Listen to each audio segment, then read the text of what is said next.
No, today is Martin Luther King Jr. Day. The Reverend Dr. Martin Luther King Jr. Day.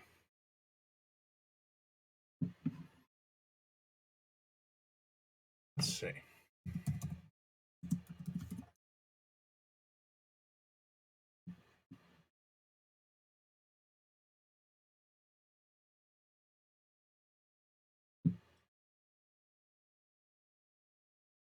The day of his birth, January 15th,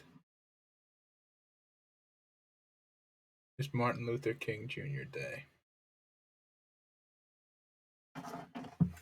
I have not taken the time in my life to sit down and listen to all of MLK's speeches.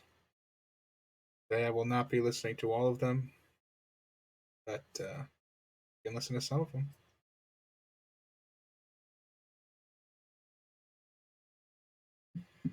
Um,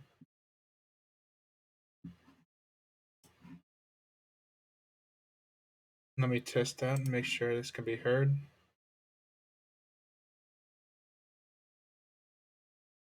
Okay, it can't be.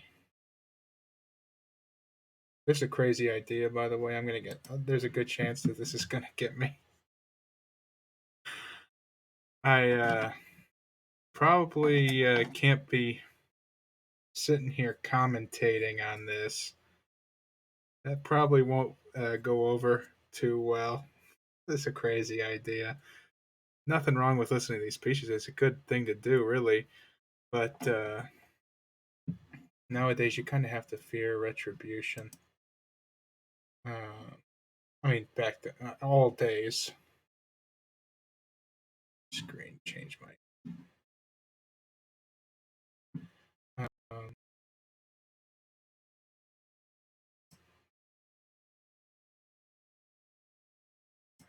okay.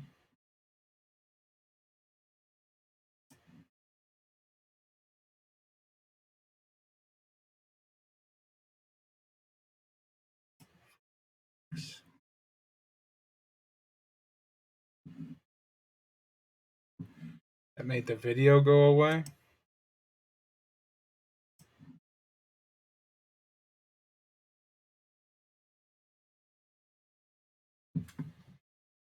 Hmm.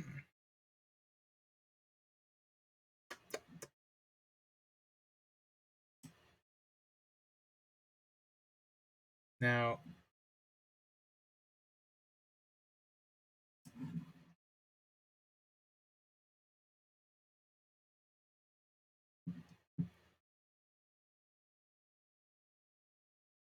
doesn't seem like it's coming through.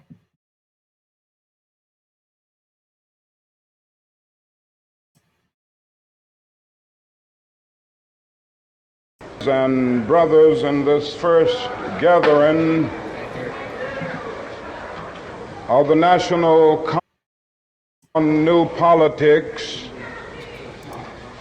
ladies and gentlemen. I love his voice.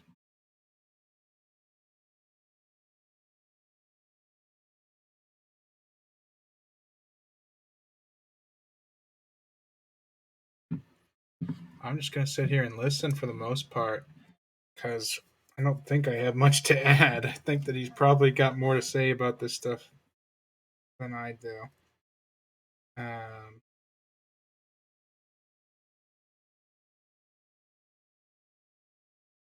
yeah, it would probably not be a good look. I mean, I guess if he says something interesting that I actually could comment on, yeah, it probably wouldn't be a good look for me to be pausing MLK every 5 seconds to talk about, put my 2 cents in. Not that I don't think somebody of any race is not allowed to put their 2 cents in on anything, I guess. But not a good look.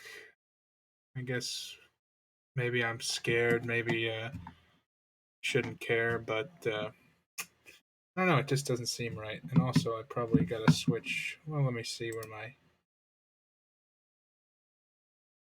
Yeah, I don't want to have my big head It'd be a pretty bad look also if I put my face right over MLK so you couldn't see him. I am going to keep my webcam on. I don't know if that's disrespectful.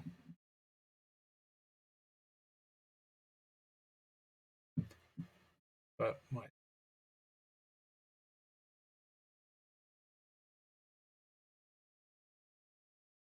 From everything I do know, I have a lot of respect for MLK. And I don't want to disrespect the dead by doing some stupid stuff like accident that I don't think about. It wouldn't be on purpose. Obviously I'm not trying to purposefully make fun of somebody. I won't even go into how he died. That's a whole nother issue. A lot of people, including his family, hold to this day that he was assassinated by the CIA. That is not just, or was it the FBI? I think it was at the FBI. But hey, I'm not making those claims. Hello, the one person here. Welcome to White Boy Watches MLK speeches. Racist. Shouldn't say things like that. Hey, Dangles. It's MLK Day, Dangles. Let's watch some MLK speeches.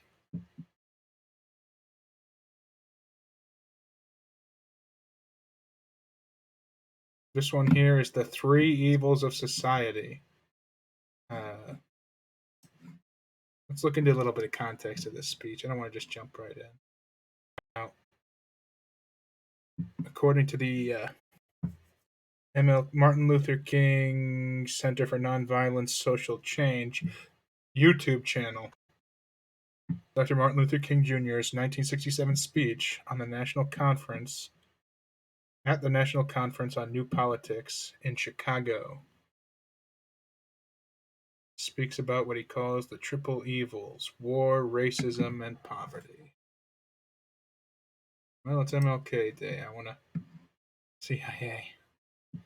I don't remember which one it was, but you don't hear me saying that. Twitch. Twitch.com. I'm not saying that. nobody is saying anything like that. Twitch. Um, well, this is in Chicago giving this speech at the National Conference on New Politics. I don't know what new politics are. But here, let's listen. And here's 43 minutes.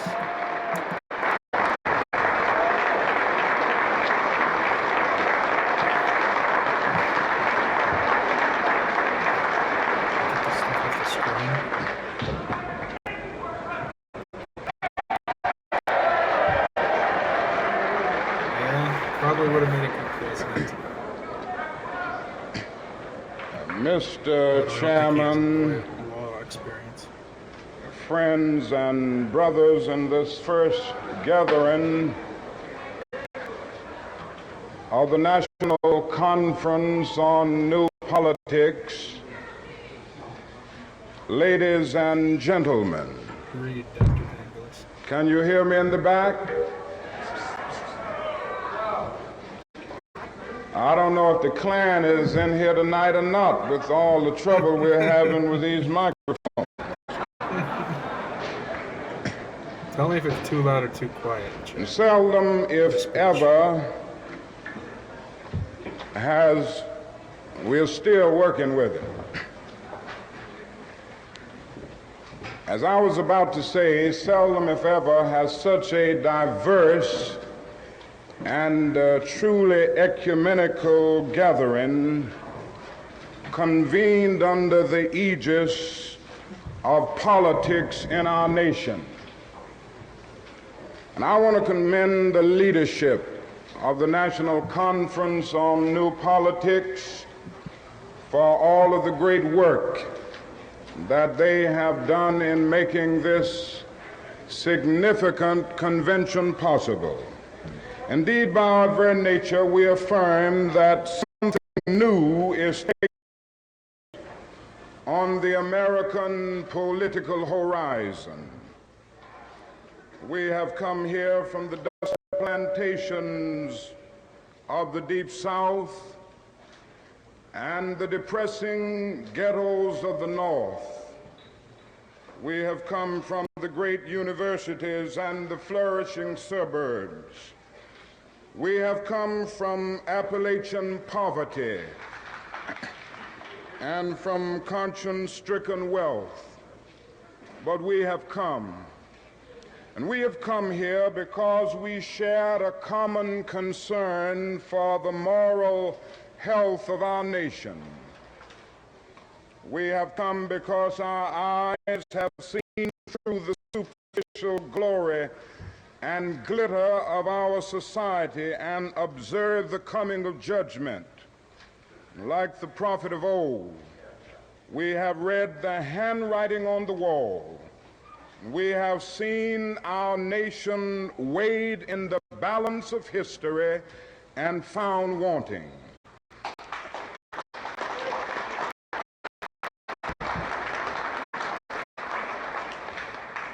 We have come because we see this as a dark hour in the affairs of men. For most of us, this is a new mood. We are traditionally the idealists. We are the marchers from Mississippi and Selma and Washington who staked our lives on the American dream during the first half of this decade.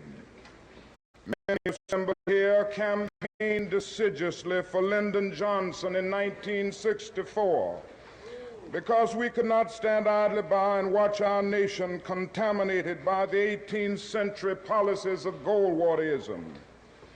We were the hardcore activists who were willing to believe that Southerners could be reconstructed in the constitutional image. We were the dreamers of a dream, that dark yesterdays of man's inhumanity to man would soon be transformed into bright tomorrows of justice. Now it is hard to escape the disillusionment of betrayal. Our hopes have been blasted and our dreams have been shattered. The promise of a great society was shipwrecked off the coast of Asia on the dreadful peninsula of Vietnam. The poor black and white,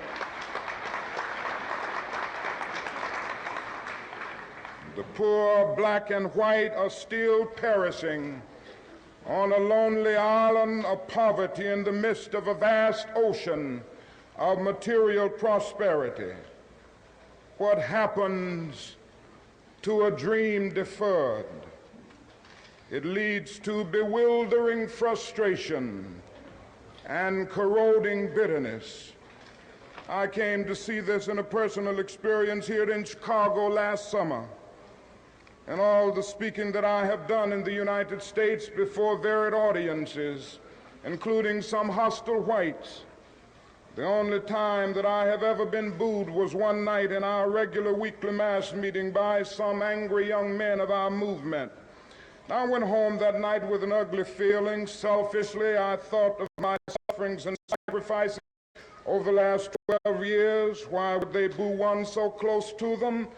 But as I lay awake thinking, I finally came to myself. And I could not for the life of me have less than patience and understanding for those young men.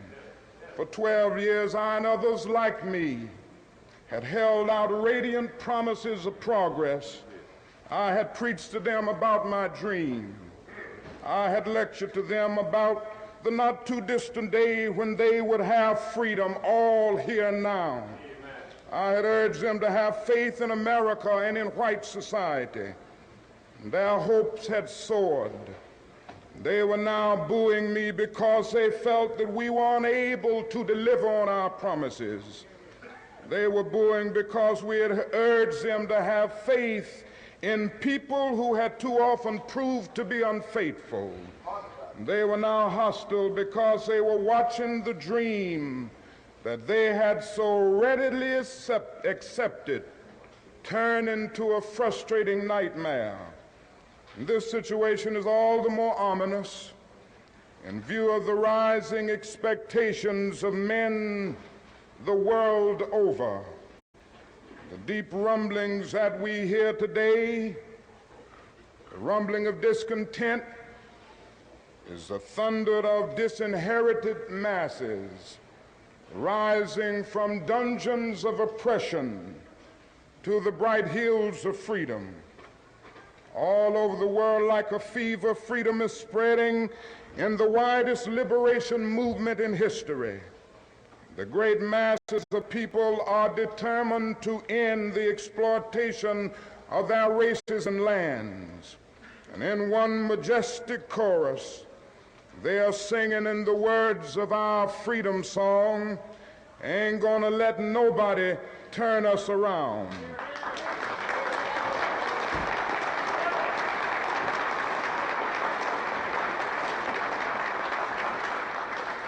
And so the collision course is set.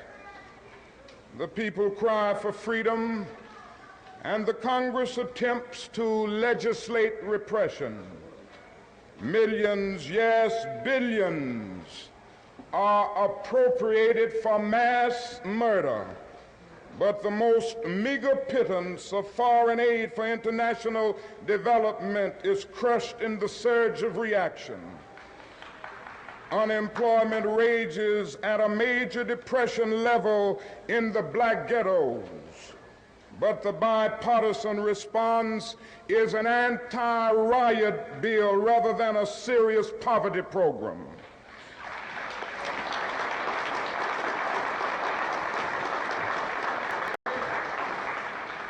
The modest proposals for model cities, rent supplement, and rat control, pitiful as they were to begin with, get caught in the maze of congressional inaction. And I submit to you tonight that a Congress that proves to be more anti-Negro than anti-rat needs to be dismissed.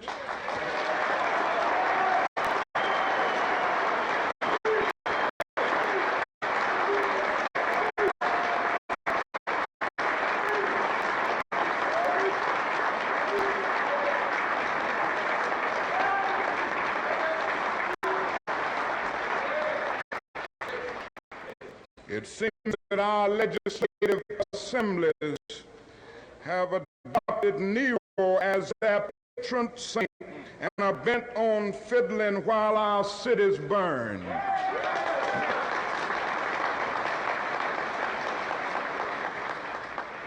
Even when the people persist and in the face of great obstacles develop indigenous leadership and self-help approaches to their problems, and finally tread the forest of bureaucracy to obtain existing government funds, the corrupt political order seeks to crush even this beginning of hope. The case of CDGM in Mississippi is the most publicized example, but it is a story repeated many times across our nation. Our own experience here in Chicago is especially painful at present.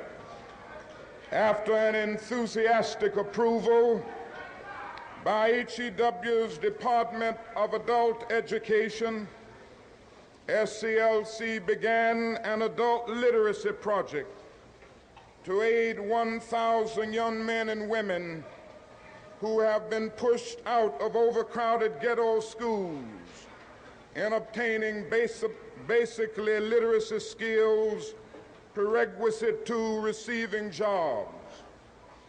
We had an agreement with A&P stores for 750 jobs through SCLC's job program, Operation Breadbasket, and had recruited over 500 pupils the first week. At that point, Congressman Kuczynski and the Daily Machine intervened and demanded that Washington cut off our funds or channel them through the machine-controlled poverty program in Chicago. Now we have no problem with administrative supervision, but we do have a desire to be independent of machine control and the Democratic Party patronage network. For this desire for a politically independent approach to the needs of our brothers, our funds are being stopped as of September 15th, and a very meaningful program discontinued. Yes, the hour is dark. Evil comes forth in the guise of good. It is a time of double talk when men in high places have a high blood pressure of deceptive rhetoric and an anemia of concrete performance.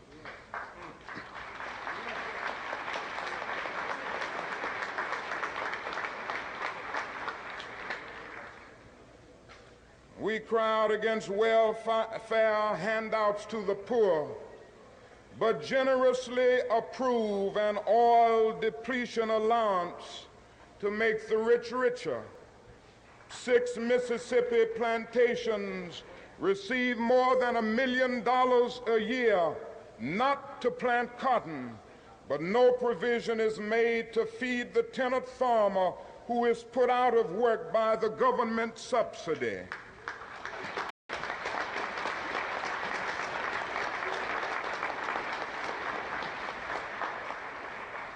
The crowning achievement in hypocrisy must go to those staunch Republicans and Democrats of the Midwest and West who were given land by our government when they came here as immigrants from Europe. They were given education through the land-grant colleges. They were provided with agricultural agents to keep them abreast of farming trends. They were granted low-interest loans to aid in the mechanization of their farms. And now that they have succeeded in becoming successful, they are paid not to farm.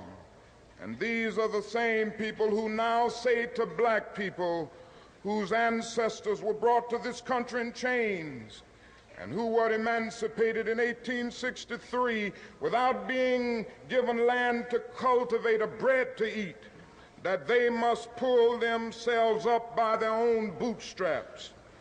What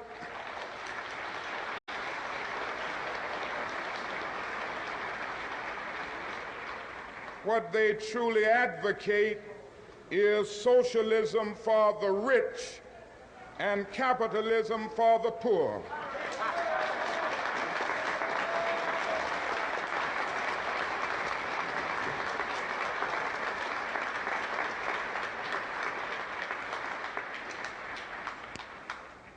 I wish that I could say that this is just a passing phase in the cycle of our nation's life. Certainly times of war, times of reaction throughout the society. But I suspect that we are now experiencing the coming to the surface of a triple-pronged sickness that has been lurking within our body politic from its very beginning. That is the sickness of racism, excessive materialism, and militarism. Not only is this our nation's dilemma, it is the plague of Western civilization. As early as 1906, W.E.B. Du Bois prophesied that the problem of the 20th century will be the problem of color line. Now, as we stand 2/3 into this crucial period of history, we know full well that racism is still that hound of hell which dogs the tracks of our civilization. Ever since the birth of our nation, white America has had a schizophrenic personality on the question of race. She has been torn between selves, a self in which she proudly professed the great principles of democracy, and a self in which she madly practiced the antithesis of democracy. This tragic duality has produced a strange indecisiveness and ambivalence toward the Negro, causing America to take a step backward simultaneously with every step forward on the question of racial justice.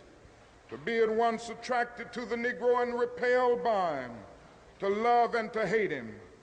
And there has never been a solid, unified, and determined thrust to make justice a reality for Afro-Americans. The step backward has a new name today. It is called the white backlash. But the white backlash is nothing new. It is the surfacing of old prejudices, hostilities, and ambivalences that have always been there. It was caused neither by the cry of black power nor by the unfortunate recent wave of riots in our cities. The white backlash of today is rooted in the same problem that has characterized America ever since the black man landed in chains on the shores of this nation.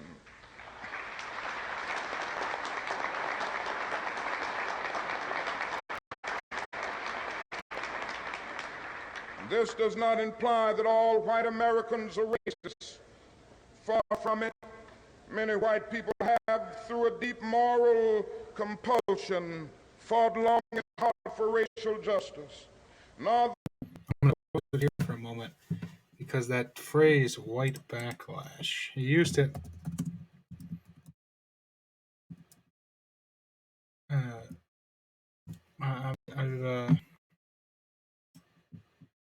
I just want to be clear on what it means. Go to Wikipedia. White backlash, also known as white rage or white lash, is related to the politics of white grievance and is the negative response of some white people to the racial progress of other ethnic groups in rights and economic opportunities, as well as their growing cultural parity, political self-determination, or dominance. As explored by George Yancey, it can also refer to some white Americans' particularly visceral negative reaction to the examination of their own white privilege. Okay, that's a more modern one.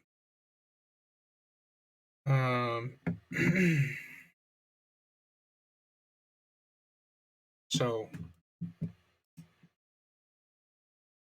yeah, listening to this makes me remember just how important social histories are. The keeping track of people's opinions and people's thoughts. Uh, that I wonder if social media will be a hindrance or a help in that in the future, because if you were to listen to this speech now in the context of today, it still applies, but there's and people will get mad at you for saying this, but there's a lot less. I think there's less racism now, or at least it's less open than it was in the past. My cat's here. So we have to keep track of how people think and how they feel and how they actually act. It is being done. We have to remember that, or else speeches like this will lose their context and they won't mean anything, and they can. I'm repeating obvious stuff, but it is important, I think, to keep track of that sort of thing. And I wonder if social media will make that easier because everybody's writing their opinions down on a place that's keeping track of it, or harder because those opinions tend to be more exaggerated on social media. Or are they more exaggerated or are they not? I guess it could be their true opinion. It's hard to tell. Well, enough of what I'm saying. It's nowhere near as good. White backlash is white rage, apparently. Is there is there black backlash?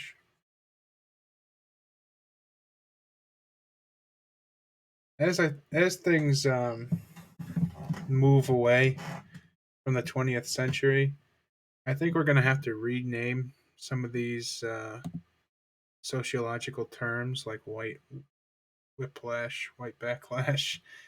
Um, just calling it like racial black backlash, backlash. Um,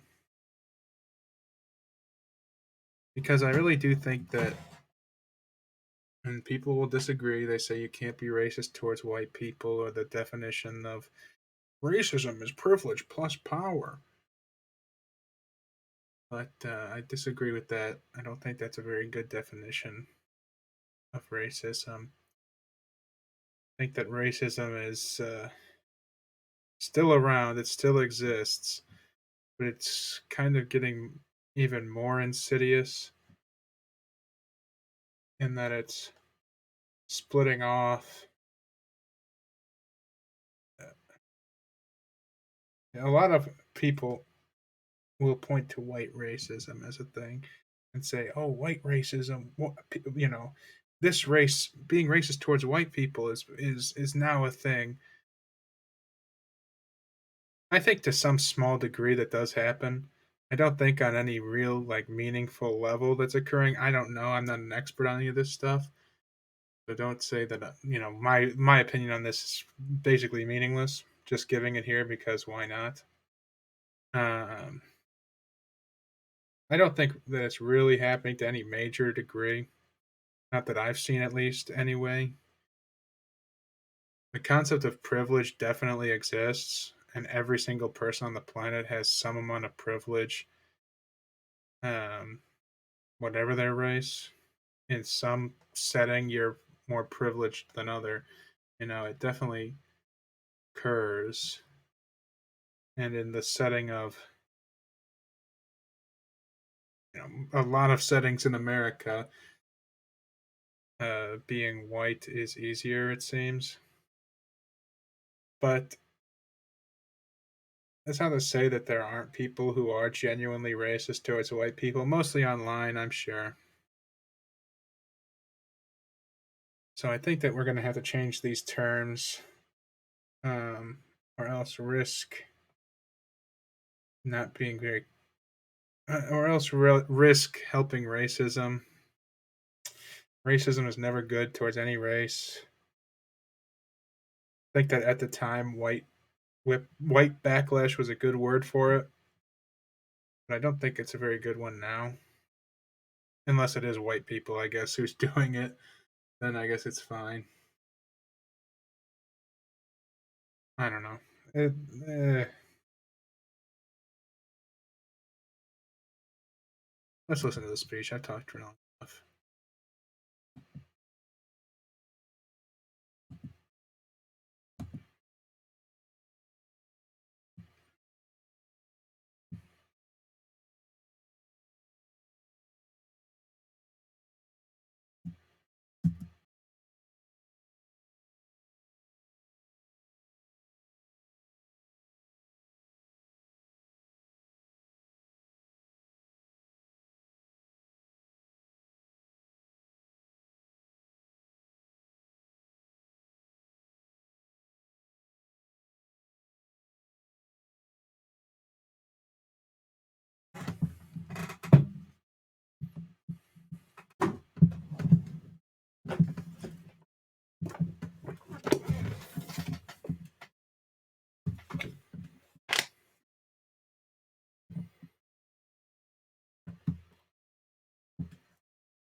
died because it And I lacked the accidentally muted soul my and stream instead of commitment myself. to Sorry about make that, justice folks. a reality for all men.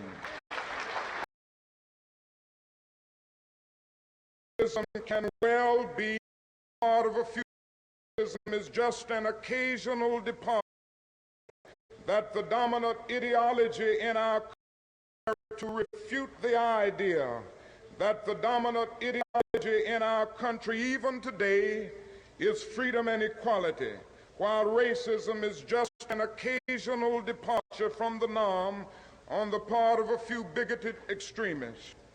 Racism can well be that corrosive evil that will bring down the curtain on Western civilization. Arnold Toynbee has said that some 26 civilizations have risen upon the face of the earth. Almost all of them have descended into the junk heaps of destruction. The decline and fall of these civilizations, according to Toynbee, was not caused by external invasions, but by internal decay.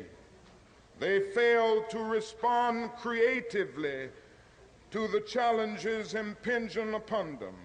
If America does not respond creatively to the challenge to banish racism, some future historian will have to say that a great civilization died because it lacked the soul and commitment to make justice a reality for all men.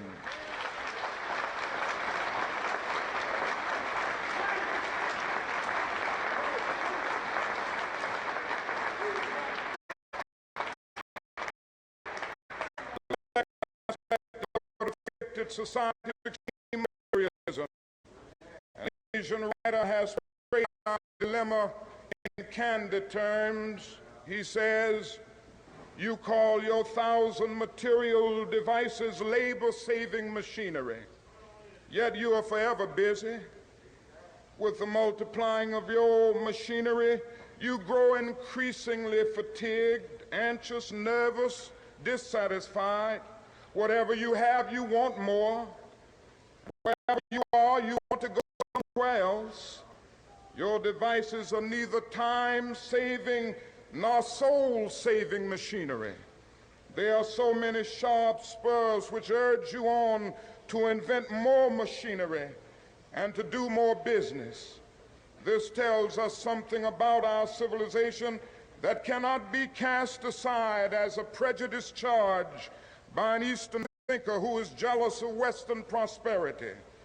We cannot escape the indictment. This does not mean that we must turn back the clock of scientific progress. No one can overlook the wonders that science has wrought for our lives. The automobile will not abdicate in favor of the horse and buggy, or the train in favor of the stagecoach, or the tractor in favor of the hand plow, or the scientific method in favor of ignorance and superstition. But our moral lag must be redeemed. When scientific power outruns moral power, we end up with guided missiles and misguided men.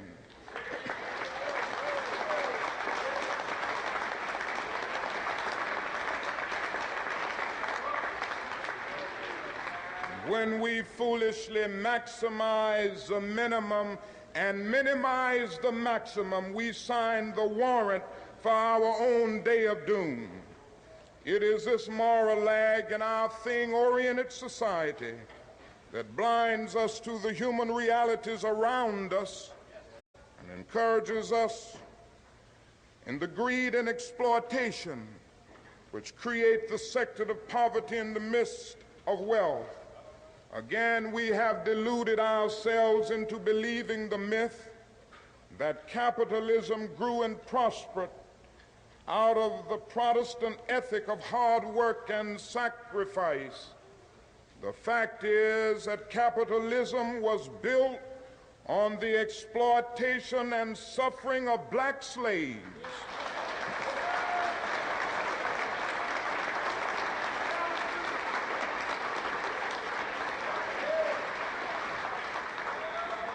and continues to thrive on the exploitation of the poor, both black and white, both here and abroad.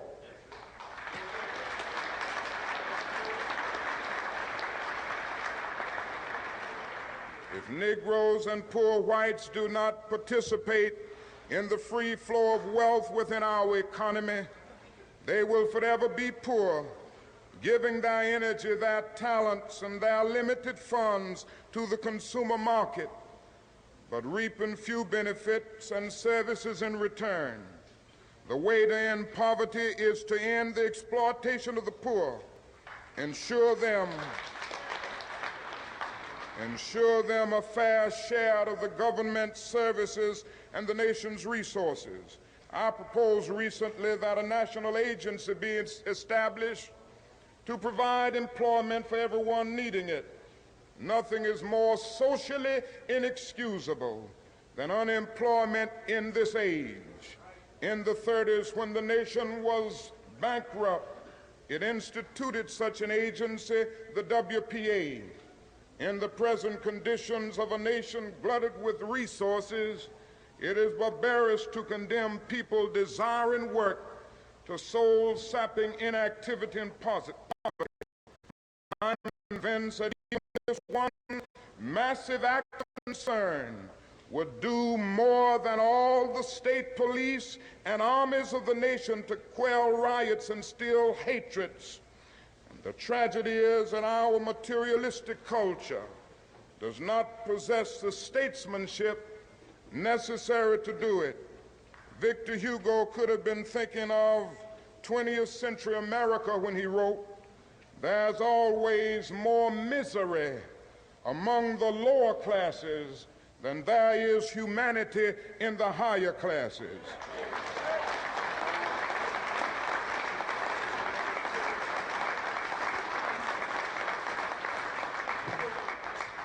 The time has come for America to face the inevitable choice between materialism and humanism. We must devote at least as much to our children's education and the health of the poor as we do to the care of our automobiles and the building of beautiful, impressive hotels.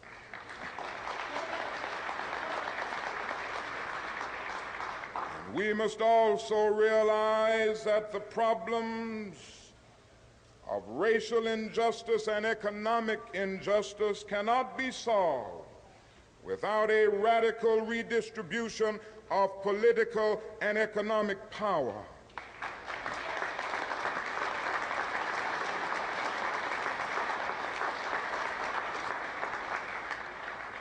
We must further recognize that the ghetto is a domestic colony.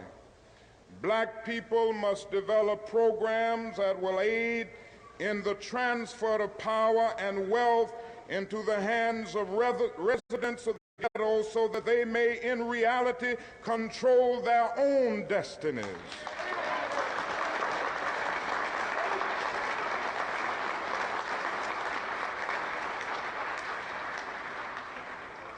This is the meaning of new politics. People of goodwill in the larger community must support the black man in this effort. The final phase of our national sickness is the disease of militarism. Nothing more clearly demonstrates our nation's abuse of military power than our tragic adventure in Vietnam.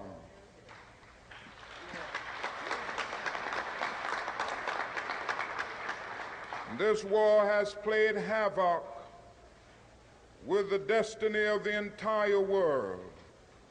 It has torn up the Geneva Agreement. It has seriously impaired the United Nations. It has exacerbated the hatred between continents and, worse still, between races. It has frustrated our development at home, telling our own underprivileged citizens that we place insatiable military demands above their most critical needs. It has greatly contributed to the forces of reaction in America and strengthened the military-industrial complex. And it has practically destroyed Vietnam, and left thousands of American and Vietnamese youth maimed and mutilated, and exposed the whole world to the risk of nuclear warfare. Above all, the war in Vietnam has revealed what Senator Fulbright calls our nation's arrogance of power. We are arrogant in professing to be concerned about the freedom of foreign nations while not setting our own house in order. Many of our senators and congressmen vote joyously to appropriate billions of dollars for the war in Vietnam. And many of these same senators and congressmen vote loudly against a fair housing bill to make it possible for a Negro veteran of Vietnam to purchase a decent home.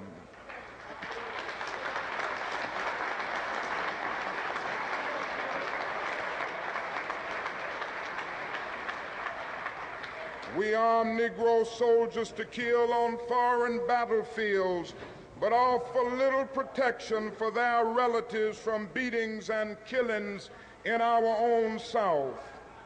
We are willing to make the Negro 100% of a citizen in warfare, but reduce him to 50% of a citizen on American soil.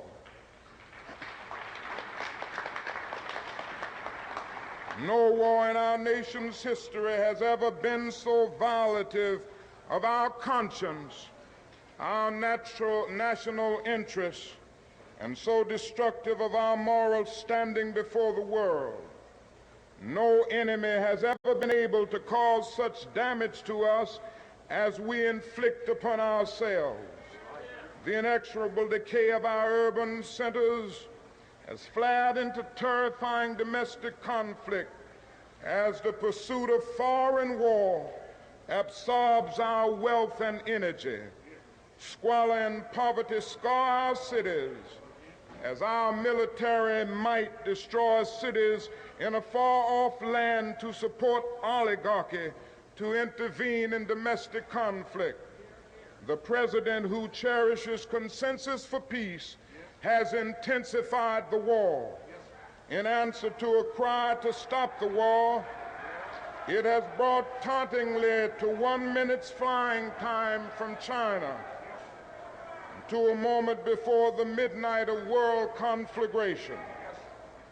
We are offered a tax for war instead of a plan for peace.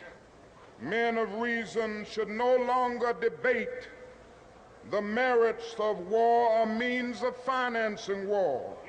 They should end the war and restore sanity and humanity to American policy.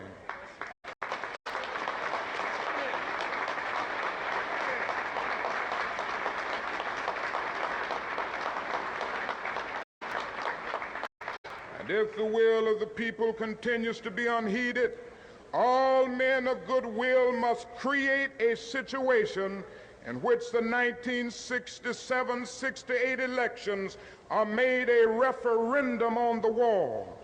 The American people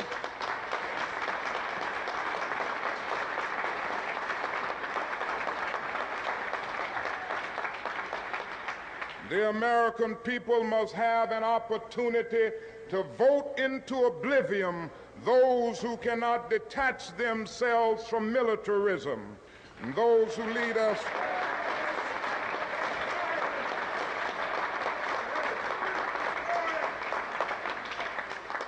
and so we are here because we believe, we hope, we pray that something new might emerge in the political life of this nation, which will produce a new man, new structures and institutions, and a new life for mankind.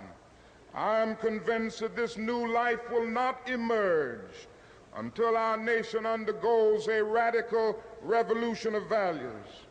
When machines and computers, profit motives, and property rights are considered more important than people, the giant triplets of racism, economic exploitation, and militarism are incapable of being conquered.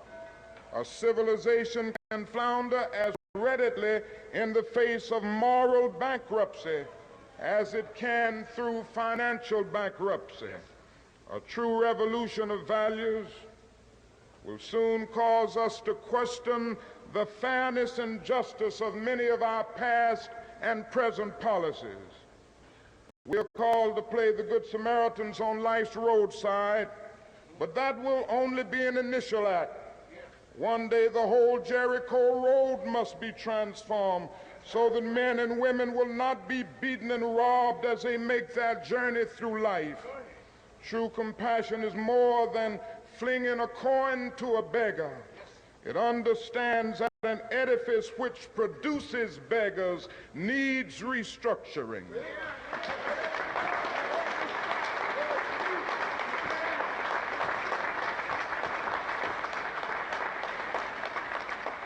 A true revolution of values will soon look uneasily on the glaring contrast of poverty and wealth. With righteous indignation, it will look at thousands of working people displaced from their jobs with reduced income as a result of automation, while the profits of the employers remain intact, and say this is not just. It will look across the oceans and see individual capitalists of the West investing huge sums of money in Asia and Africa only to take the profits out with no concern for the social betterment of the countries and say this is not just. It will look at our alliance with the landed gentry of Latin America and say this is not just. A true revolution of values will lay hands on the world order and say of war, this way of settling differences is not just. This business of burning human beings with napalm, of filling our nation's homes with orphans and widows, of injecting poisonous drugs of hate into the veins of peoples normally humane, of sending men home from dark and bloody battlefields physically handicapped and psychologically deranged, cannot be reconciled with wisdom, justice, and love. A nation that continues year after year to spend more money on military defense than on programs of social uplift is approaching spiritual death.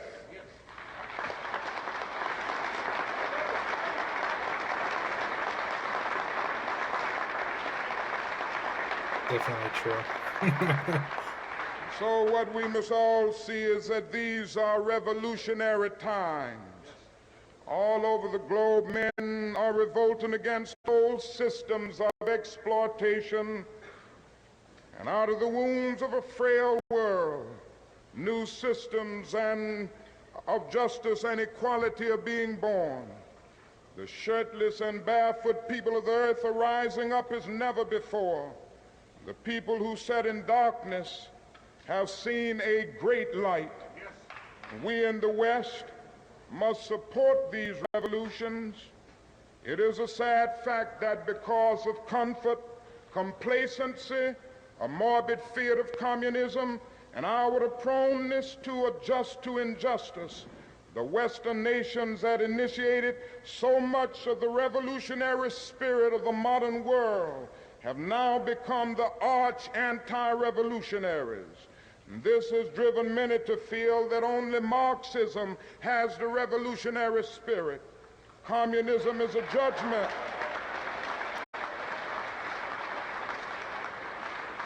And in a sense, communism is a judgment of our failure to make democracy real and to follow through on the revolutions that we initiated. Our only hope today lies in our ability to recapture the revolutionary spirit and go out into a sometimes hostile world, declaring eternal opposition to poverty, racism, and militarism.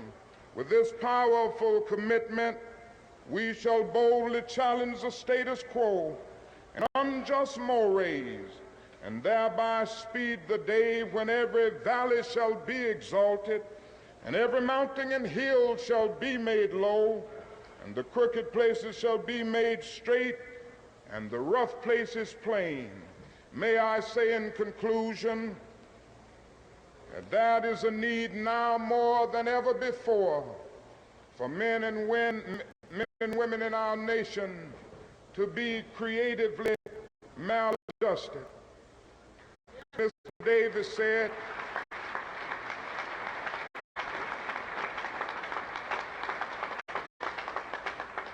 and I say to you that I choose to be among the maladjusted. As my good friend Bill Coffin said, there are those who have criticized me and many of you for taking a stand against the war in Vietnam and for seeking to say to the nation that the issues of civil rights cannot be separated from the issues of peace.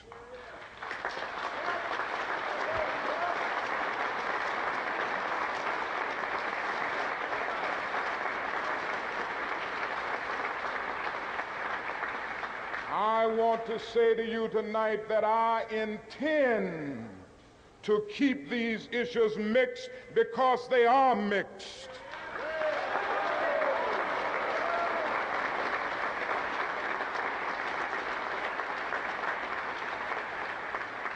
Somewhere we must see that justice is indivisible. Injustice anywhere is a threat to justice everywhere. And I have fought now too long and too hard against segregated public accommodations to end up at this point in my life segregating my moral concern.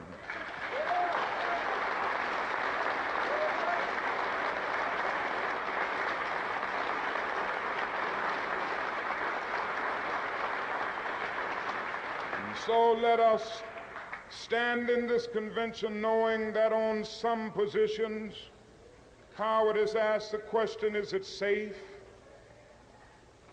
Expediency asks the question, is it politics? Vanity asks the question, but conscience asks the question, is it right? And on some positions,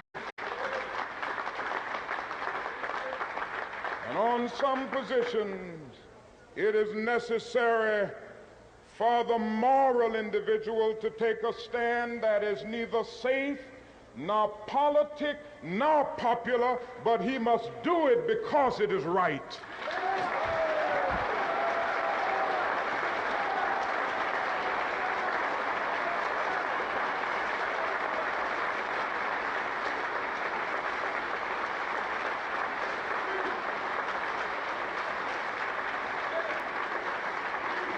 And we say to our nation tonight, we say to our government, we even say to our FBI, we will not be harassed.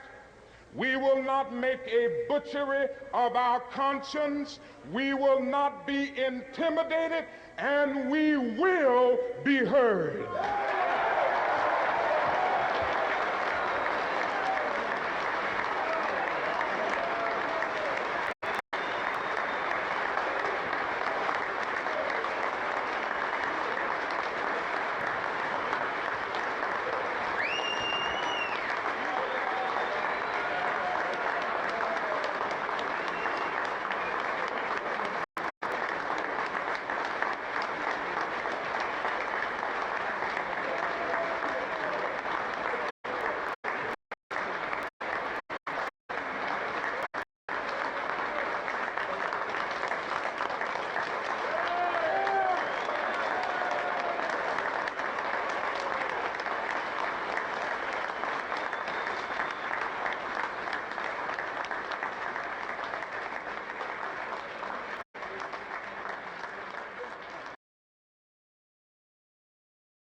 Great speech. Unfortunate that he said he could see the revolution coming. Sure, the 60s was a spark of revolution, but this was a year before he died. we have only gotten worse at all the things he's talking about. You could say that racism has gotten better. I don't know. We still fight about it just as much, at least, even if the fight has changed its shape. Um, Still just as divisive,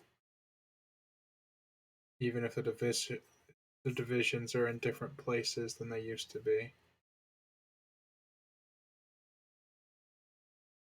So that evil hasn't been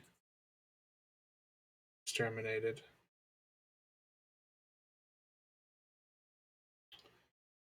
Poverty or economic violence,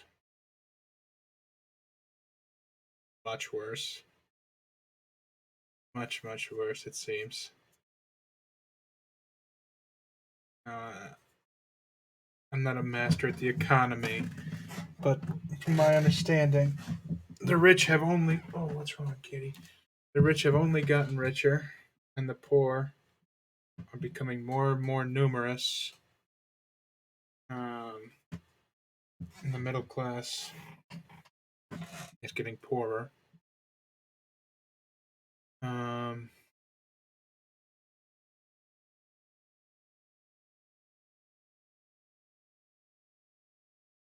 the war. I don't think war has changed.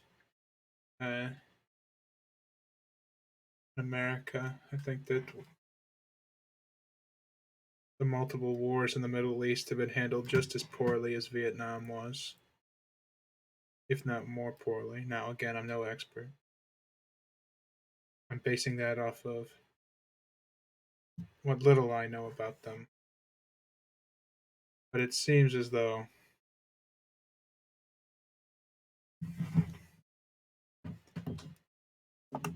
they're not good.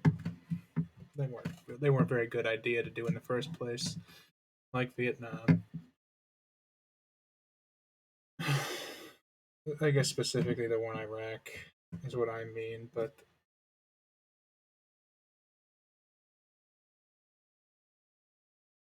all of the American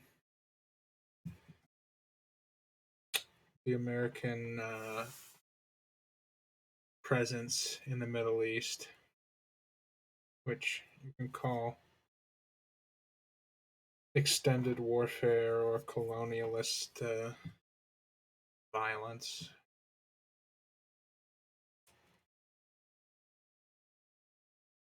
Pretty much just as bad, if not worse, than Vietnam. So his revolution has not occurred yet, but that's not to say that it can never. That's not to say that there won't be a spiritual revolution in this country and in the world. But we have to make it happen. Can't sit around hoping for a revolution. You can't sit around hoping for change. Even if you're the only one doing it, you have to change yourself and try to spread that change whenever you can. These three evils probably will never be vanquished entirely,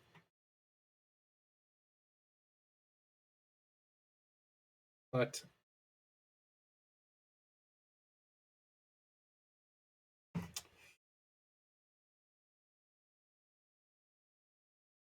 we can only do it. Really, we can only vanquish the evils within ourselves. Remember that it wasn't just poverty. My internet's acting up. Oh, Dangles. I hope I don't lose you, Dangles. But if you do, oh well. They're all my videos are all my streams are uploaded to YouTube at Cold Stone Readery, youtube.com/Cold Stone Readery. If you ever have to come and find.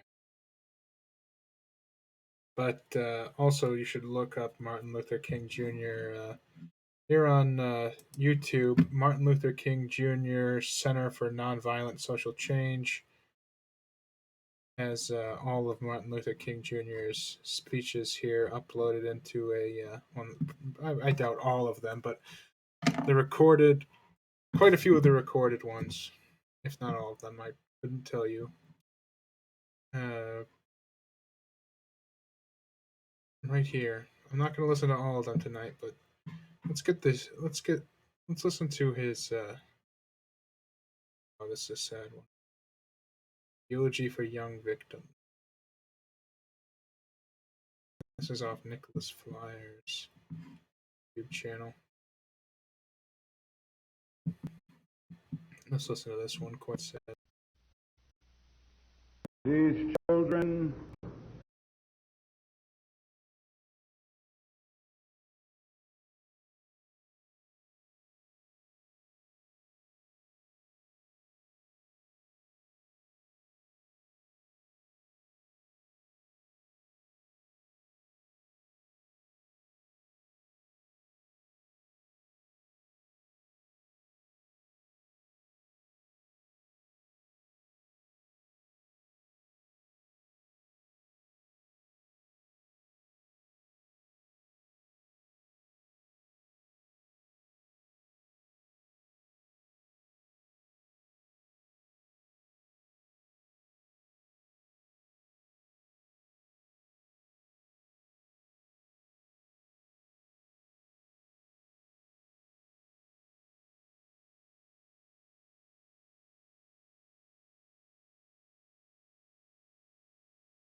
the eternal meaning of love.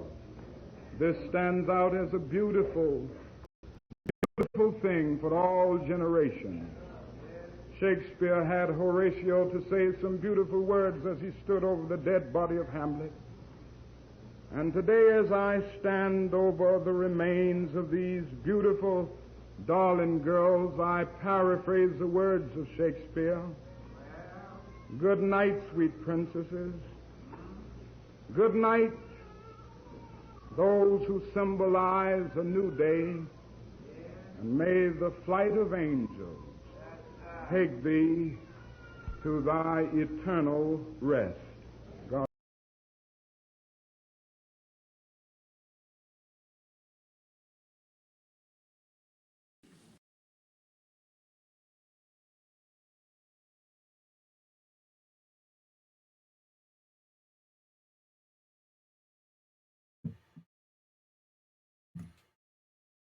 Very, you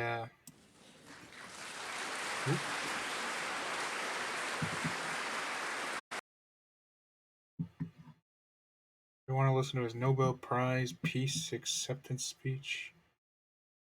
Go to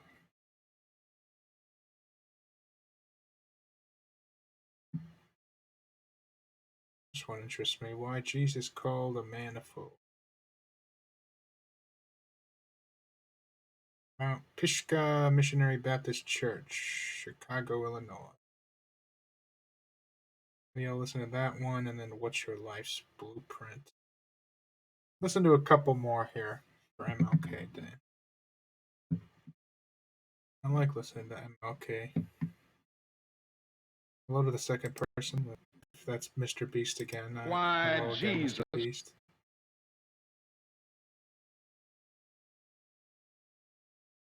Let's listen to one of his sermons, not just the political speeches. He was a preacher, after all.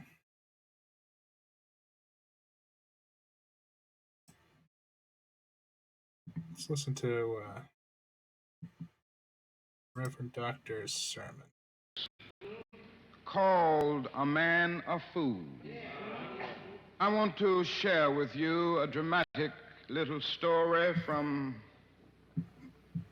the Gospel as recorded by St. Luke. It is the story of a man who, by all standards of measurement, would be considered a highly successful man. And yet Jesus called him a fool.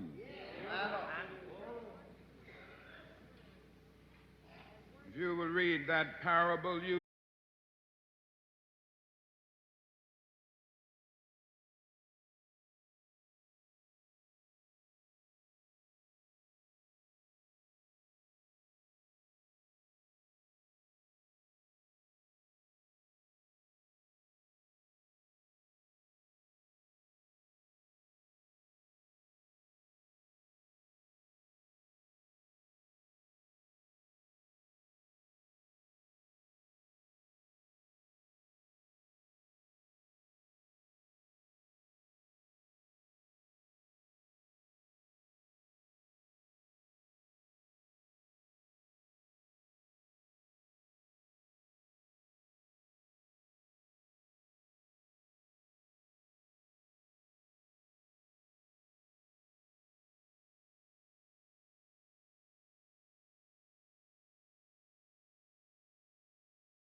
widen it into an exclamation point. They could sing, there is a balm in Gilead to make the wounded whole. There is a balm in Gilead to heal the sin-sick soul. And there's another stanza that I like so well. Sometimes I feel discouraged. And I don't mind telling you this morning that sometimes I feel discouraged. I felt discouraged in Chicago. As I moved through Mississippi and Georgia and Alabama, I feel discouraged. Living every day under the threat of death, I feel discouraged sometimes. Living every day under extensive criticisms, even from Negroes, I feel discouraged sometimes.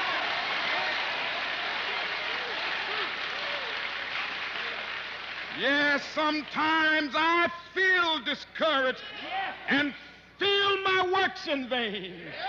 But then the Holy Spirit revives my soul again. There is a balm in Gilead to make the wounded whole. There is a balm in Gilead to heal the sin-sick soul. God bless you.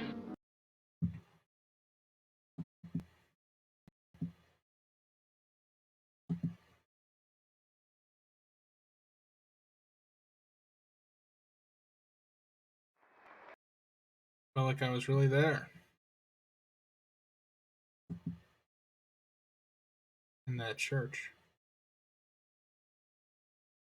I had to say along to go hallelujah along with it. Everybody in there.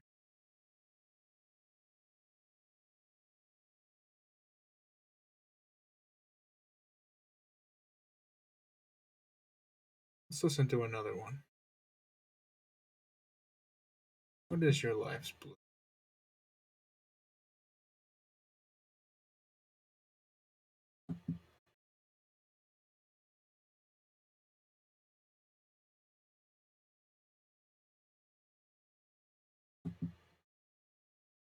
Mr. Beast. Praise be to Mr. Beast. Wait. Not praise be to Mr. Beast.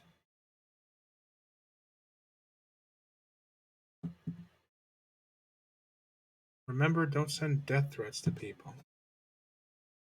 It's not that funny. And help welcome our honored, distinguished guest, the Reverend Dr. Martin Luther King.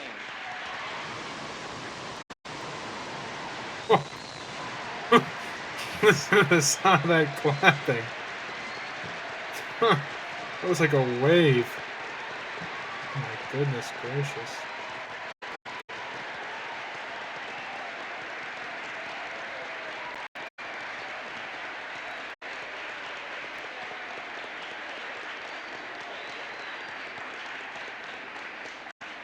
Thank you very kindly.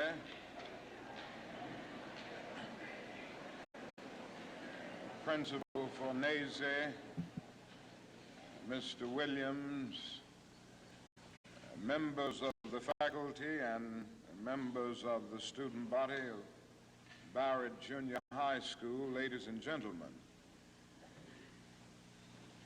I need not pause to say how very delighted I am to be here today and to have the opportunity of taking a brief break in a pretty busy schedule in the city of Philadelphia to share with you the students of Barrett Junior High School. And I want to express my personal appreciation to the principal and the administration for inviting me and for giving me the opportunity to see this very fine and enthusiastic group of students here at Barrett. I guess I ought to start out with a commercial, and that is tonight we're going to have a great night in the city of Philadelphia at the Spectrum. Now, I know you've heard of that new impressive structure called the Spectrum, and I know you've heard of Harry Belafonte Belafonte and Aretha Franklin and Nipsey Russell and Sidney Poitier and all of these other great and outstanding artists. Well, they're going to be here tonight at the Spectrum, and I hope that each of you will go home and tell your parents to be there tonight for this great Freedom Festival. I hope you will come also, for it will be a great experience, and by coming, you will be supporting the work of the civil rights movement. Now that I've gotten the commercial out of the way, I'll move on and say some things that I want to say very briefly. And I'm being very honest, I'm going to be brief because I have other engagements. I don't have a tradition of being brief all the time. You know, I'm a Baptist preacher, and we can talk a long time. But I'm going to really be brief today.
And therefore, you need not be lured into purchasing cosmetics advertised to make you lighter.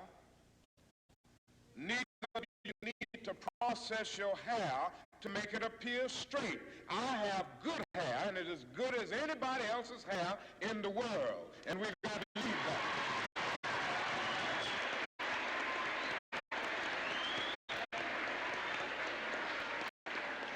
Now, in your life's blueprint, be sure that you have a principle of somebodyness. Secondly,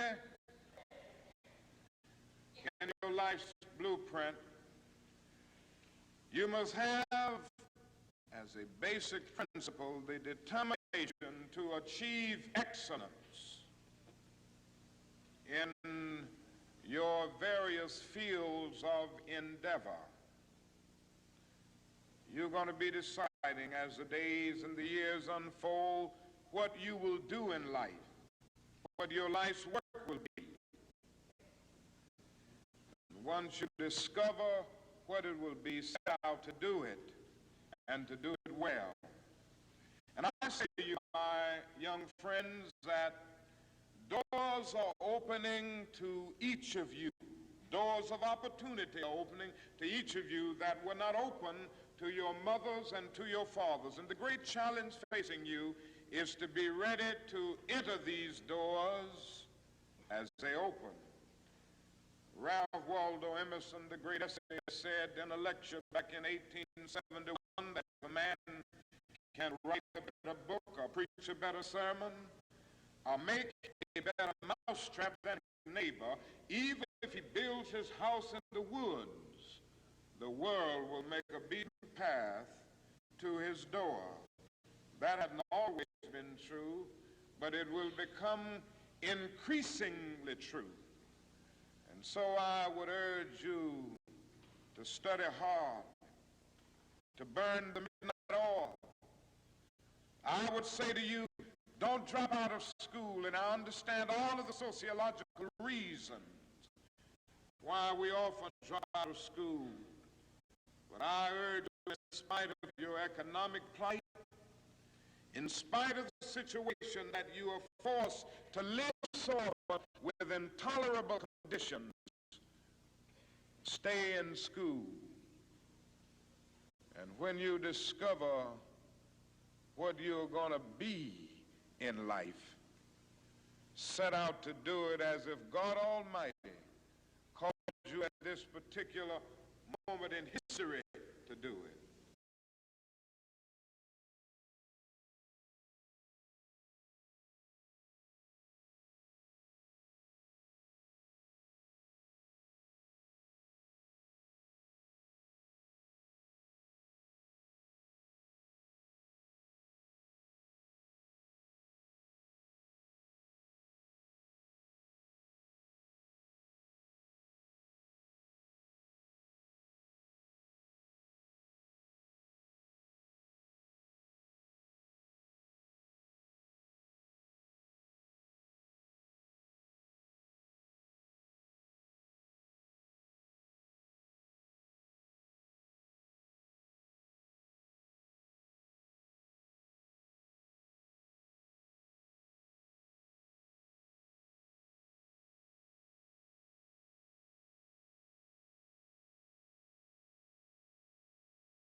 Pennsylvania, Marion Anderson rose up to be the world's greatest contralto, so that a Toscanini could say that a voice like this comes only once in a century.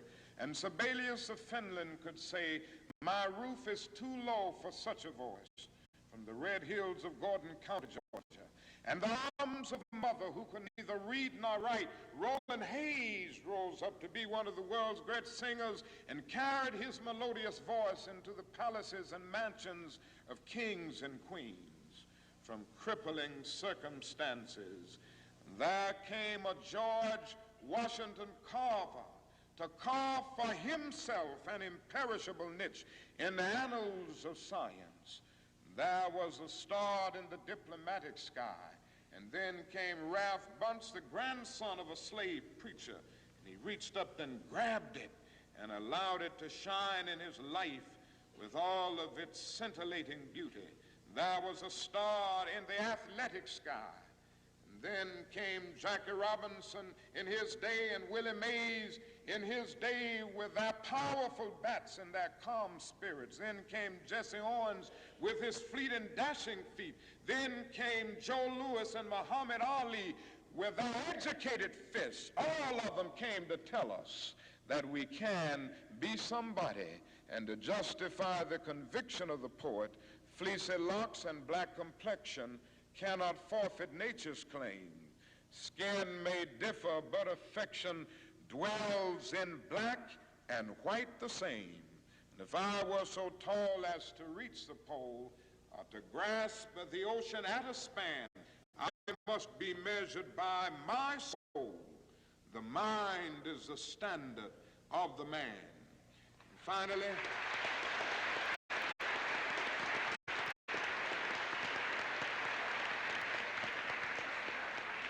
finally, in your last blueprint must be a commitment to the eternal principles of beauty, love, and justice. Don't allow anybody to pull you so low as to make you hate them.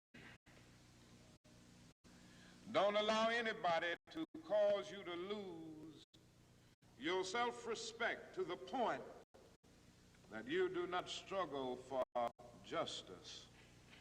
However young you are, you have a responsibility to seek to make your nation a better nation in which to live. You have a responsibility to seek to make life better for everybody. And so you must be involved in the struggle for freedom and justice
Run.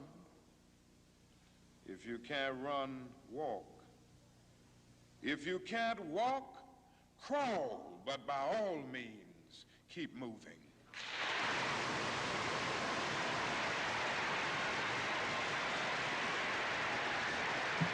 Craziest clapping noise.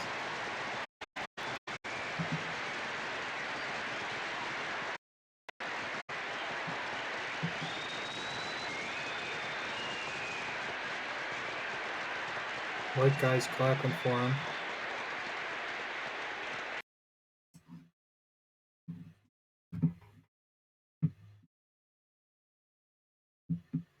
Definitely a white principal that asked him to be there.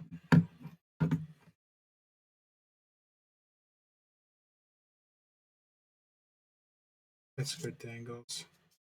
We all gotta learn all the time and improve. You have a responsibility.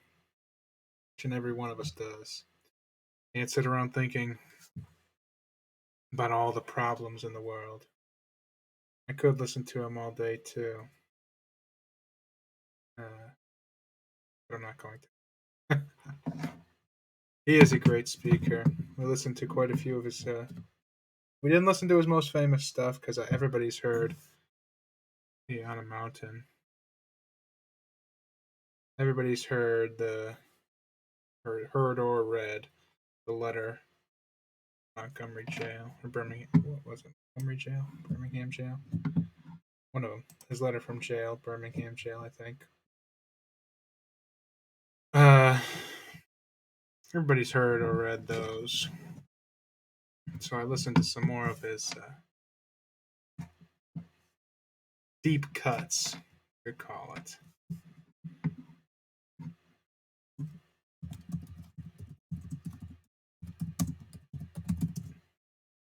Uh, very good points there. You have to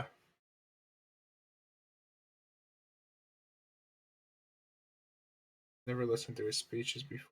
Mr. Beast, you should.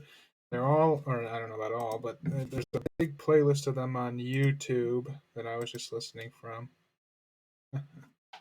Hi, YouTube. Hi. YouTube says hi, Morgan. Olivia 47. Morgan Olivia's 47.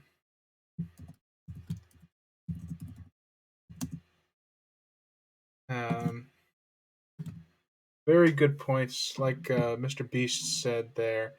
Good points for everybody in that last speech. He was talking to children in a high school, but I think everybody can take something. Excuse me. Ugh, I gotta call it soon here. I've been going for a couple hours now. Uh, but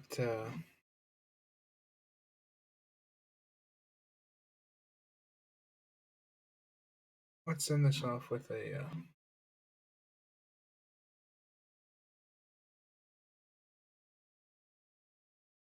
with a poem.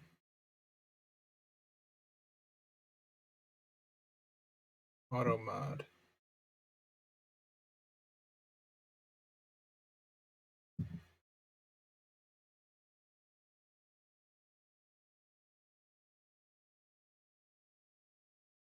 Makes me feel like a bum. Like I don't do enough for the good of of people. Well, so long as you're doing uh well, if you feel like that, then maybe you aren't. There's always I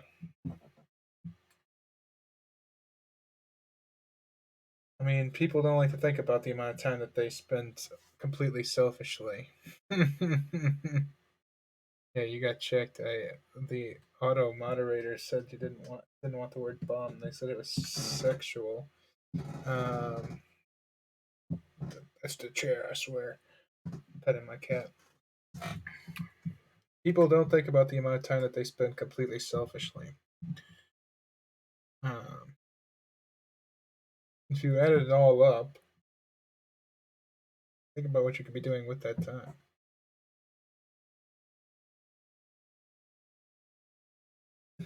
It's not you. It's hard to admit to oneself, but it's true.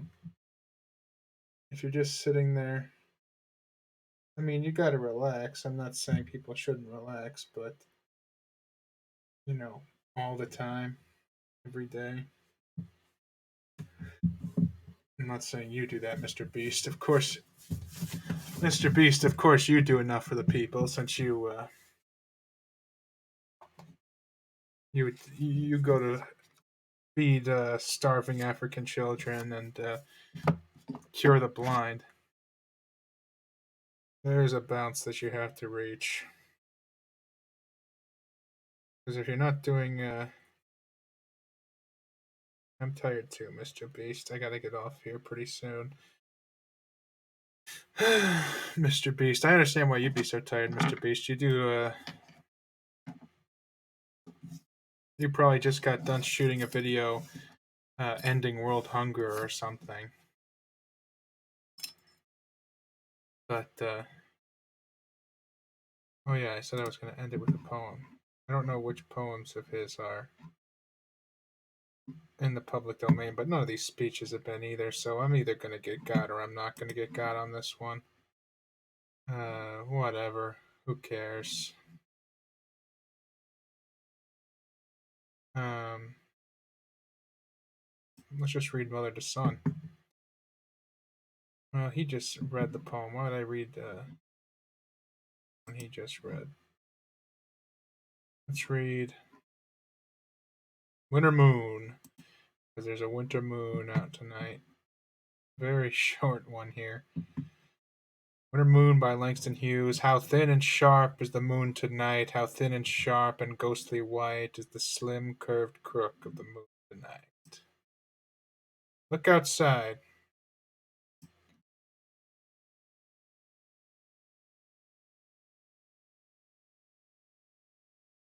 Look outside, everybody. Try to find the moon tonight. See if you can see it. It's the same moon that Shakespeare looked at, the same moon that MLK looked at, the same moon that every human being on this planet has ever seen, if they can see. Same face that's been spinning up there for all of humanity.